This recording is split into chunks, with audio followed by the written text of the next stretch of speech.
Kalen descended through Earth's atmosphere, his crystalline form splintering the setting sun into 1,000 rainbow fragments. He was a celestial guardian, but this assignment felt more like a demotion. The Council of Guardians had sent him to this forgotten planet as a punishment for daring to question their cold, calculated decisions. Humans nearly wiped out after the Great Exodus were seen as little more than an evolutionary footnote, barely worth a guardian's time. "Monitor the colony! Prevent interference! Nothing more," his superior's voice had echoed in his mind, laced with indifference. As he neared the biodome, the last sanctuary for 5,000 humans, Kalen shifted his colossal form. He became a tall, humanoid figure, his skin shimmering like polished obsidian, streaked with veins of pure cosmic energy. Only his eyes, swirling pools of distant galaxies, betrayed his true nature. The colony's defense systems flared to life, tracking his descent. When he reached the airlock, a small welcoming party was waiting, their weapons raised. 3 humans in bulky protective suits. "I am Kalen, Celestial Guardian, sent by the Council," he announced, his voice a low, harmonic hum. "I mean you no harm." The tallest human stepped forward and removed her helmet. Dark curls framed a face etched with both strength and deep weariness, a thin scar tracing her jawline. "Ilara Voss, head of colony security," she said, her voice steady. "We weren't informed of your arrival." Kalen felt a familiar sting of the Council's arrogance. "The Council rarely concerns itself with informing those it considers inconsequential." Ilara's eyes narrowed, a spark of defiance flashing within them. 5,000 souls aren't inconsequential to me." That fire, that unexpected defiance stirred something in Kalen. Most species groveled before a guardian. "Show me your colony," he said, his tone softer than he'd intended. Inside, the biodome was a miniature, thriving world beneath a transparent ceiling that showcased the star-dusted void. Humans had painstakingly recreated a slice of their lost home, with sprawling hydroponic gardens, bustling community centers, and simple, functional homes. The sound of children's laughter echoed in a central square, a melody Kalen hadn't heard in eons. As they walked, Ilara's voice was grim. "The Void Raiders attacked us 3 times last year," she explained. "We lost 200 people. The Council ignored every distress signal we sent."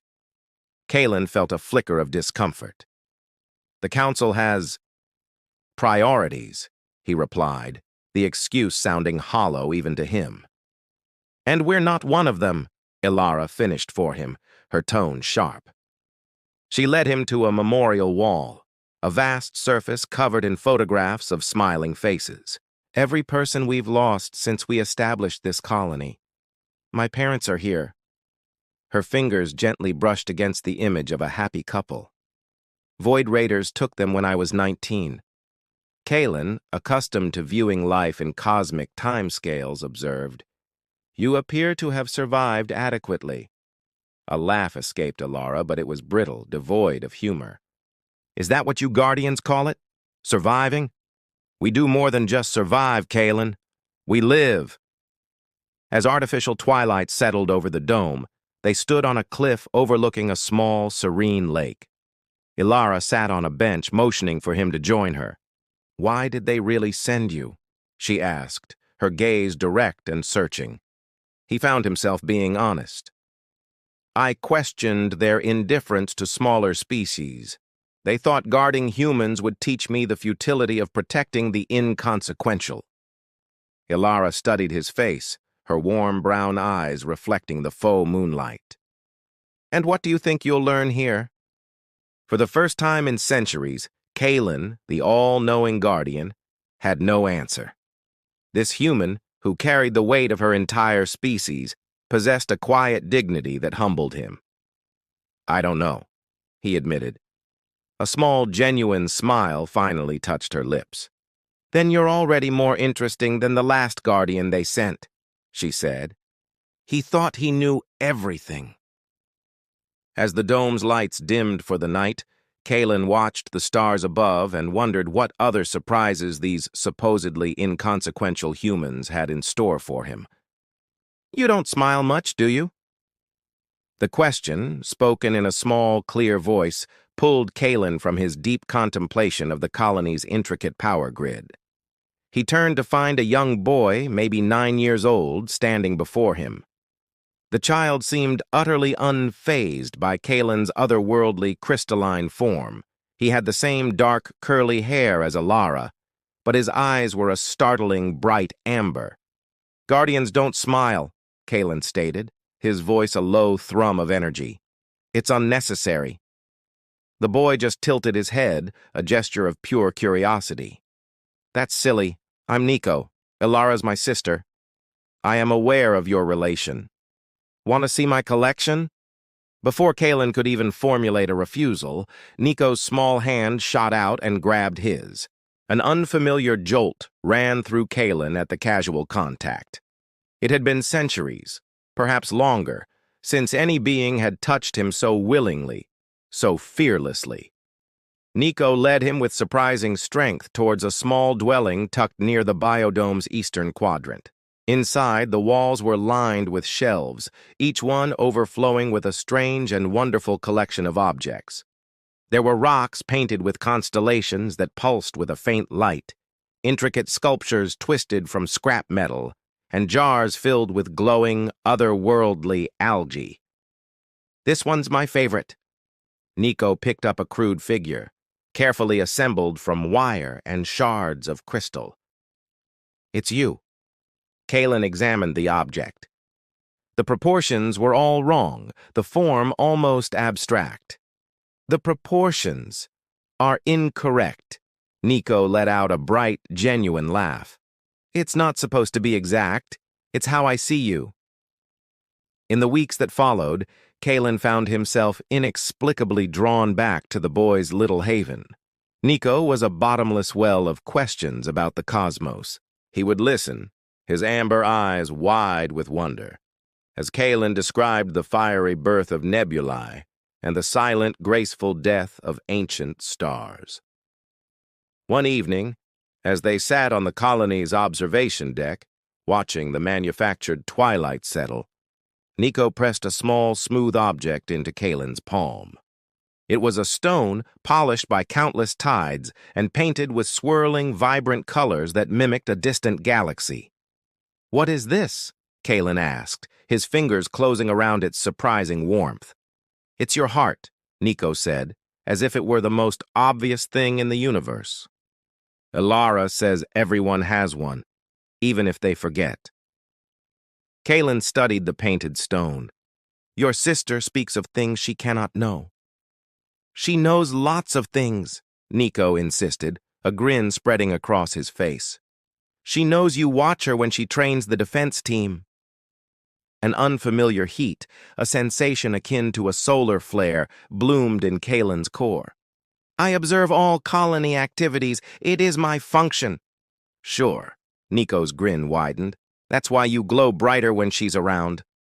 Before Kalen could process that startling observation, Ilara herself appeared in the doorway. Her hair was still damp from the conservation showers, and her usually serious expression softened when she saw the two of them together. "Bothering our guardian again, Nico?" "He likes it," the boy declared with unwavering certainty. "He just doesn't know it yet." Later that night, after Nico was asleep, Ilara found Kalen standing sentinel outside their dwelling. "Thank you," she said, her voice soft in the quiet air, "for being kind to him. He lost so much when our parents died."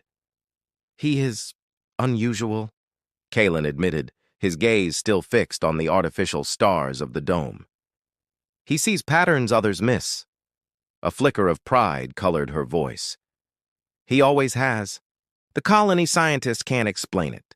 Sometimes he dreams of things before they happen." Kalen turned to her, a sudden sharp alertness cutting through his thoughts. "What kinds of things?"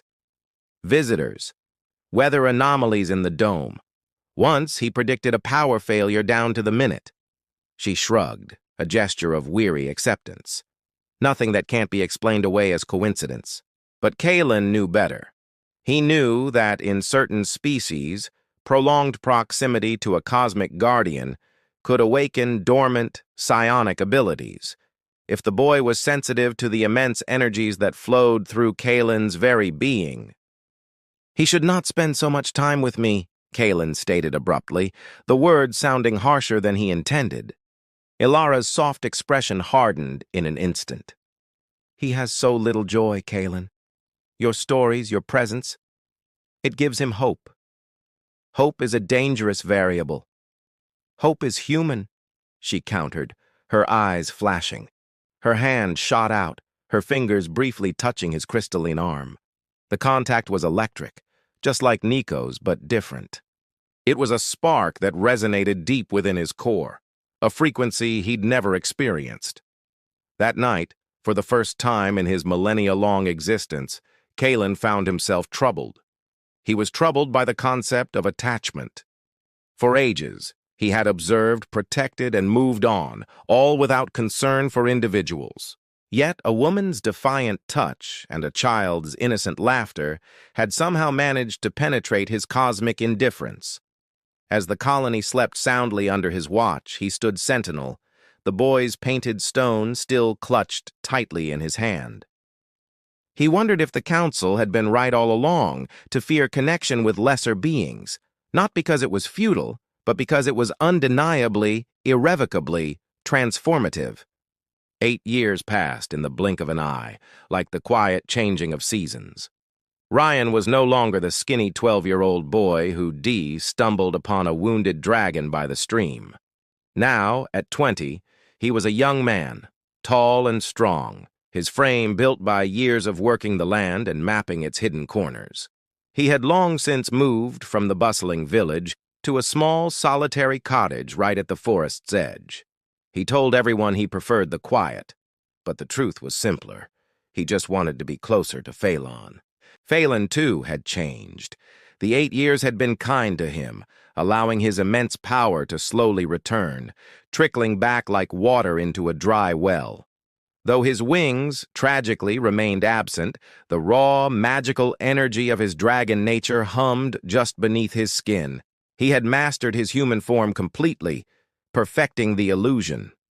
He now appeared as a strikingly handsome man, perhaps in his 30s, with long, flowing silver hair that seemed to catch the light and unusual amber eyes that held the wisdom of centuries. When he and Ryan ventured into the nearby town, the locals would whisper, assuming he was some foreign warrior or a nobleman from a distant, exotic land.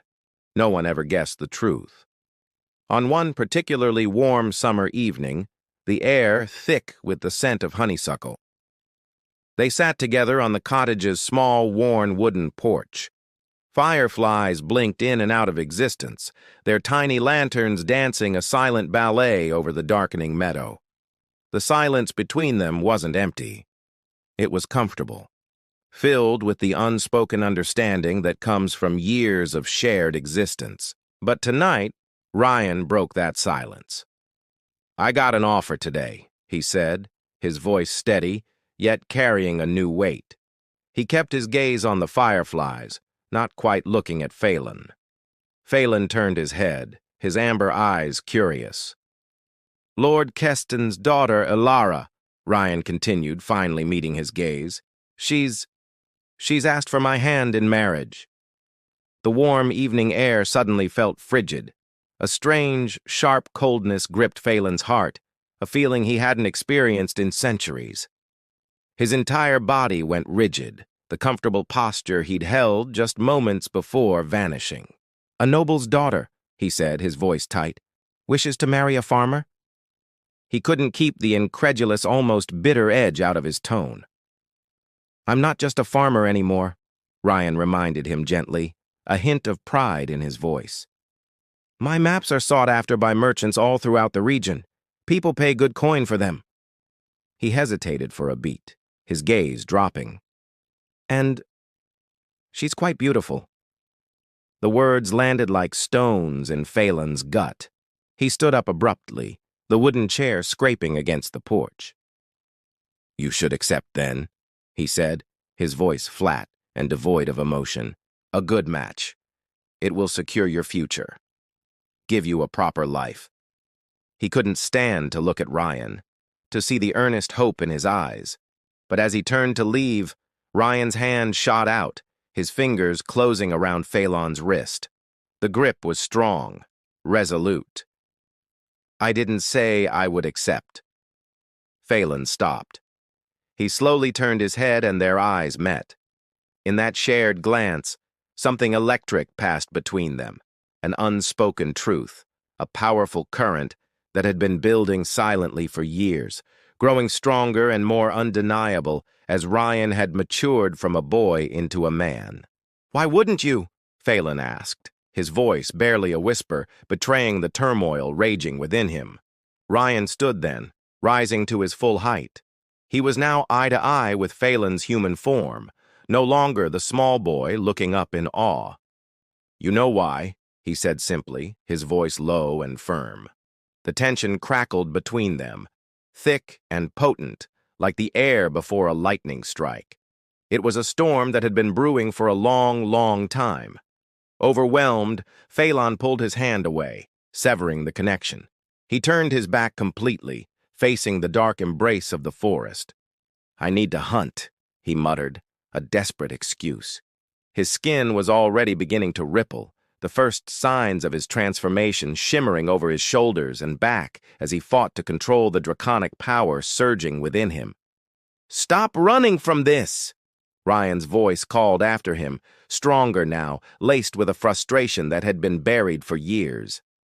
"Stop running from us!" The word us hung in the air, stopping Phelan dead in his tracks. He froze, his back still to Ryan. In the faint moonlight, the pattern of silvery scars where his wings should have been was clearly visible through the thin fabric of his shirt, a permanent, painful reminder of his sacrifice and his loss. "There is no us, Ryan," Phelan said, his voice strained. "I am a dragon, or what's left of one. You are human. Your lifespan is a flicker of light compared to mine.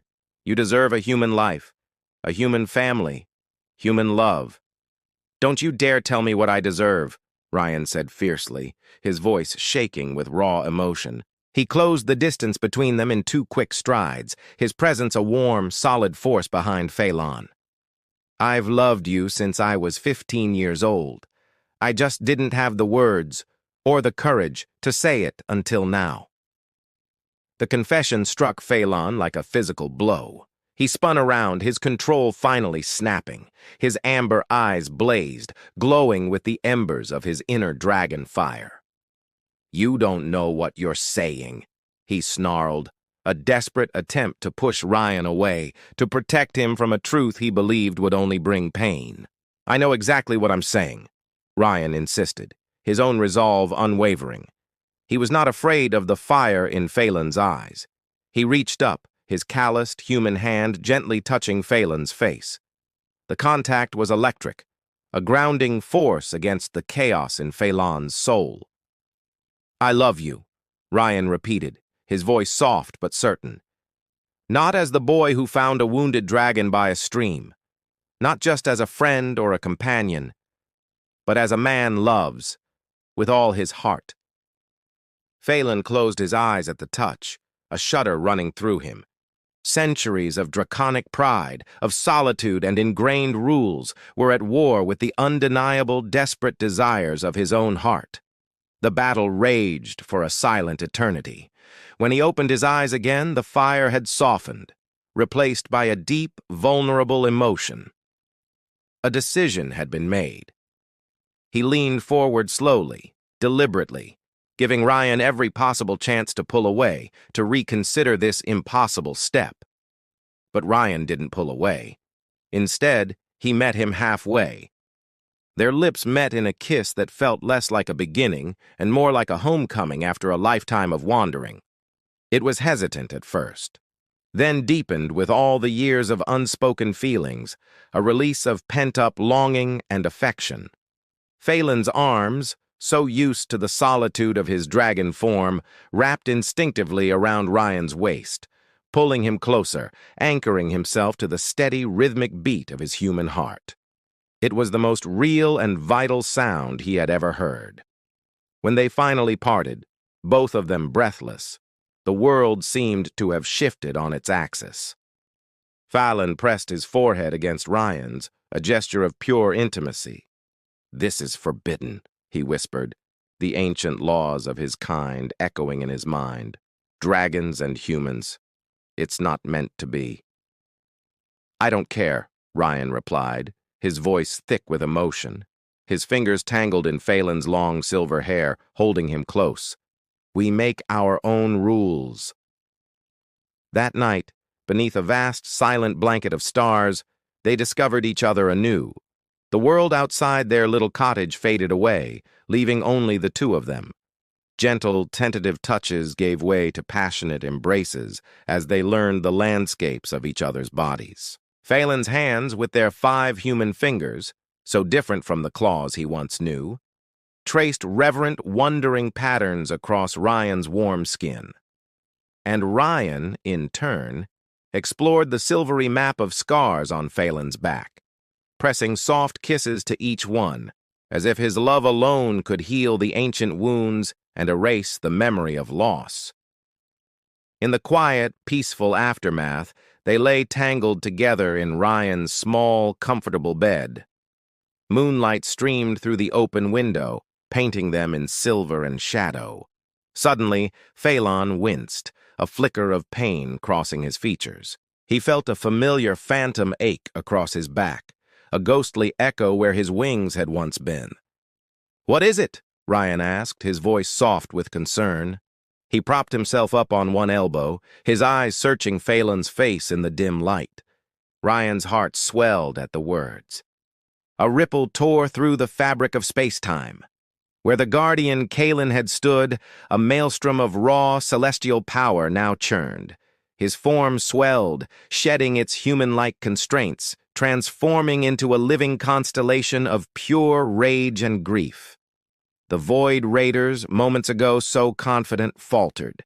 Their weapons were suddenly like toys before this unleashed cosmic fury.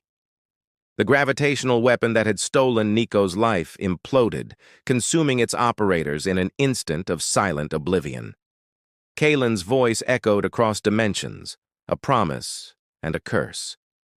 "You shall know extinction." He rose, ascending through the fractured dome of the colony, tenderly carrying Nico's small body. Outside, he confronted the Raider armada. Stars themselves trembled at his approach. The first wave of Raider ships, sensing the shift in power, tried to flee. Kalen simply reached out with tendrils of cosmic energy, tearing their vessels apart, atom by atom. There was no mercy, no hesitation. Only the cold, brutal arithmetic of retribution. Down below, the colonists stared upward, a mix of awe and terror on their faces, as the night sky became a battlefield of incomprehensible forces. Ilara pushed through the stunned crowd, her desperate screams for her brother lost in the roaring chaos above. Then she saw him, Kalen, descending from the heavens, cradling a still small form. The ground beneath his feet crystallized on contact. He landed before her, and she knew. "No," she whispered, her heart shattering. "No, please." Kalen gently placed Nico's body in her waiting arms. A profound silence fell over the devastated colony, as if the universe itself was holding its breath, bearing witness to a grief too deep for words. "He saved me," Kalen said, his voice fractured with emotions he had never before known. "A guardian. A little boy. He saved a guardian." Ilara clutched her brother, her sobs the only sound breaking the silence. Finally, she looked up, her tear-stained face hardening, mirroring the same incandescent rage that pulsed through Kalen's cosmic being. "Destroy them," she commanded, her voice low and firm. "All of them." Kalen nodded once, a silent vow, and ascended again into the darkness.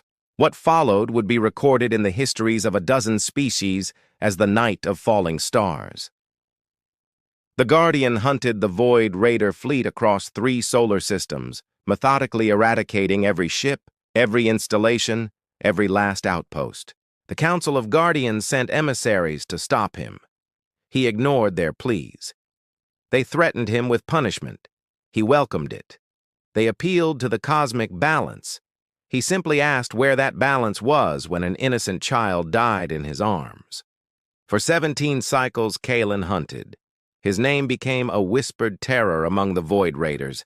They offered surrender. They offered tributes. Finally, they abandoned their conquests and retreated to their home system. It wasn't enough.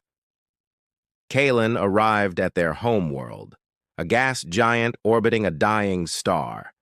And there, for the first time, he hesitated.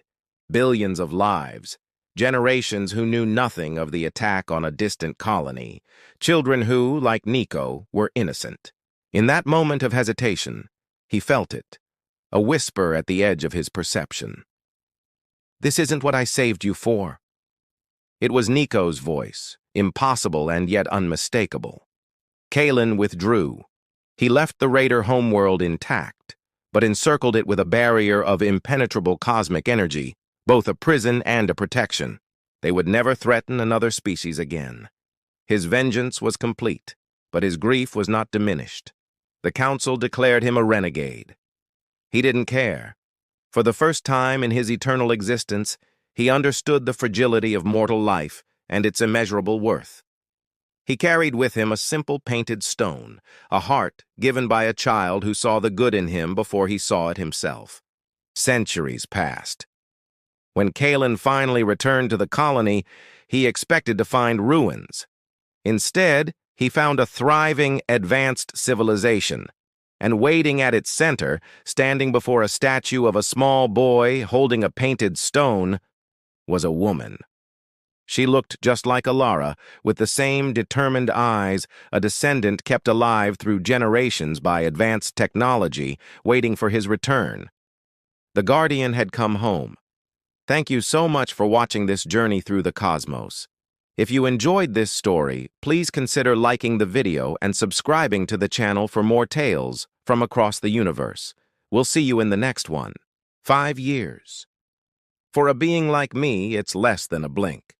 But for the colony, for the people I left behind, it was an eternity of rebuilding, of grieving. As I approached the new biodome, I felt a knot of something I hadn't felt in millennia. Fear. The structure was different, stronger, reaching for the stars like a defiant fist. And at its entrance, a statue. A small boy, his arms stretched out, his face full of wonder. The inscription read, "Nico Voss, he showed us the stars were within reach." "I thought you might never return." The voice was familiar, but changed, deeper, wiser. Ilara. She'd grown even more striking. Her hair was short, practical for the colony director she'd become. New lines marked her face, not of age, but of sorrow and fierce determination. "The Council forbade it," I said, my voice strange in this humanoid form. "I came anyway." A ghost of a smile touched her lips. "Rebel Guardian. Nico would have liked that." She led me through a colony I barely recognized. The 5,000 survivors I'd known had become a thriving community of 20,000. They'd integrated Raider tech, revolutionized their farming, and even connected with other human outposts scattered across the void. It was incredible. After Nico, something changed in us, Ilara explained, her voice steady. We stopped waiting to go extinct. We remembered who we were, explorers, builders, dreamers. We reached a garden at the heart of the colony. In its center grew a tree, impossibly tall for just 5 years, its branches touching the dome ceiling. "We planted it the day after you left," she said quietly, "with Nico's ashes. The scientists can't explain its growth." She touched the trunk, a gentle, knowing gesture. "But I think I know." I stepped closer and felt it immediately. A familiar cosmic energy, a tiny piece of my own essence I'd left behind when I held the dying boy. He is here, I whispered, the words catching in my throat. Yes, Alara replied, her hand finding mine. Her fingers were warm, real, interlacing with my cosmic form. In everything we've built, and in what you've become. That night, we sat beneath Nico's tree. Ilara rested her head on my shoulder, a simple human gesture that felt more powerful than any star I'd ever commanded. I hated you when you left, she admitted into the silence. I thought you just took your revenge and abandoned us. I couldn't face you, I confessed. I failed him. We both did, she said, her fingers tracing patterns on my palm. But he made his choice. He always said you had a heart. He just needed to help you find it. I opened my other hand, revealing the small painted stone Nico had given me. I carried this across galaxies. Tears welled in Alara's eyes. She leaned in and pressed her lips to mine. It wasn't just a kiss. It was forgiveness, understanding, and something more. A warmth bloomed in my chest, spreading through my entire being. My form shifted, becoming more solid, more human, in response to her touch. When we parted, starlight reflected in her eyes. Stay, she whispered. Not as a guardian, as one of us. The council will object. Let them. Her smile was fearless, just like Nico's. We've faced worse. And so I stayed. I learned to live with uncertainty, with vulnerability, with the precious, fleeting nature of human life. I helped them, taught them, and in the quiet moments with Alara, I found a connection deeper than the cosmos itself. One night, as we watched Aurora's dance across the dome, she took my hand and placed it on her abdomen. The medical team confirmed it, she said, her voice soft. Apparently, guardian genetics are compatible. I felt it then, a tiny spark of life, both human and cosmic. Impossible, I breathed. Ilara laughed, a sound like pure starlight. Said the immortal being to the extinct species. We specialize in impossible. The council sent their messengers, of course. They demanded my return, but they found a thriving world led by a human guardian pair, with a half-cosmic child who could whisper to the stars. Faced with this impossible evolution, they retreated. My focus wasn't on them. It was here. Every night, we take our child to Nico's tree. Your uncle saved worlds, I tell them. Not because he was powerful, but because he was kind. And sometimes, in the rustle of the leaves, we hear it. Laughter, like stardust on the wind. A reminder that love, once found, transcends even death. Ilara squeezes my hand, and I know she feels it too. The most inconsequential beings are often the most consequential of all.